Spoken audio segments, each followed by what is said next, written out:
ایسے حالات آ گئے، ایسا معاملہ آ گیا کہ ایسا وقت آ گیا کہ بہت پرانے جاننے والے، بلکہ یہاں تک بھی دیکھنے میں آتا ہے امیر آدمی غریب کو سلام نہیں کرتا، بلکہ غریب اگر سلام کرے تو امیر جواب نہیں دیتا۔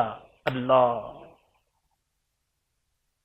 غریب آدمی ڈر ڈر کے اپنے باس کو سلام کر رہا ہوتا ہے، ڈر ڈر کے کہ پتہ نہیں جواب بھی ملنا کہ نہیں ملنا۔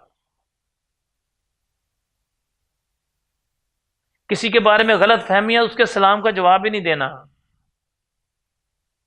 کوئی امیر آدمی ہے تو لیبر میں سے اس نے کسی نے سلام کیا تو اس کا جواب ہی نہیں دینا۔ اللہ! حالانکہ اس نے تیرے پہ یہ کہا ہے السلام علیکم۔ اللہ! تیرے پہ رحمت کی بات کی ہے اس نے، اور جو بندہ تیرے سے بھلائی کرے کیا تو اس کو جواب نہیں دے گا؟ بہت سارے لوگوں کی آپ دیکھیں نا، بڑے بڑے ہوٹلوں میں جا کے دیکھیں آپ، بڑی بڑی جو پارٹیاں ہوتی ہیں، بڑے بڑے جو پارٹیاں مینس کے جو بڑے بڑے فنکشن ہوتے ہیں، ان میں جا کے دیکھیں کہ گیٹ پہ کھڑے ہونے والے صاحب کو سلام کرتے ہیں، صاحب جی جواب ہی نہیں دیتے۔ اللہ! کریم آقا صلی اللہ علیہ وسلم نے ارشاد فرمایا جس کے دل کے اندر رائی کے دانے کے برابر بھی تکبر ہوگا وہ جنت میں نہیں جائے گا۔